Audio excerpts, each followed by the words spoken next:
Hello everybody, welcome back to Ethiopia Rises, where I'm interviewing different Ethiopians about their different stories, about their life experiences, and also their work experiences. And today I have a special guest with me. Her name is Eden, and she basically works in finance. Nice to have you here. I'm very glad for you to join us here today. Thank you for having me. Can you introduce yourself and tell us a little bit about what you do? Okay, as you said, my name is Eden, and I'm an accountant, and I've been assistant in United General Trading PLC since 2022. Okay. It means almost 5 years. Okay, that's really nice to hear.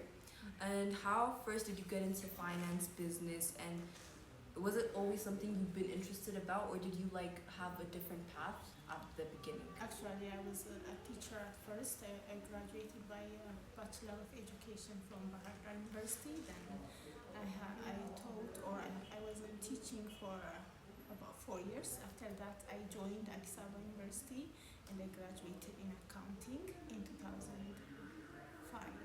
And that means 11 years ago, right? Yeah. Okay. After that, I joined different companies as an accountant, and I'm still working as an accountant. Okay, that's very interesting.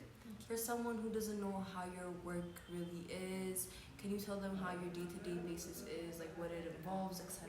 What do you do on a day-to-day basis? Okay, generally, accountant means it's the backbone of a company. That means you are when you are in a business, you have to know that whether your company is in a profit or in a loss. You have to know that. So an accountant or an accounting or the finance part is the backbone of a company for the managers, for the owners. So you are telling them, or you are the one who is telling the managers or the owners that the company should go or stop or something like that.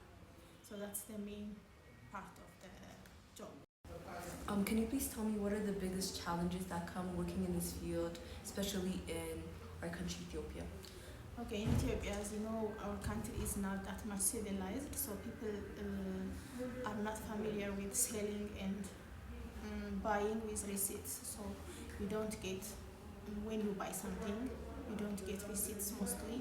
You buy simply by giving the money, and you don't get receipts. In our work, or in accounting, everything must be with receipts. Your selling must be with receipts, and when you buy things, should be in receipts. But this is the biggest challenge in Ethiopia. We don't get receipts when we want to buy something. And when you go to the government offices like Ethiopian Revenues, when they want us to pay the taxes, most of the time they don't accept things that we buy without receipts. So our expenses are mostly rejected. Because of this, we are expected to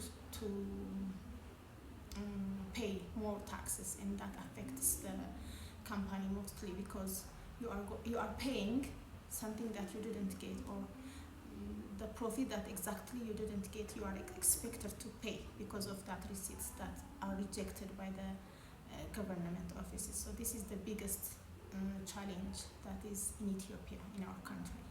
Okay, I can understand why that seems unfair and unjust, and it's very hard to work through this problem, but yeah.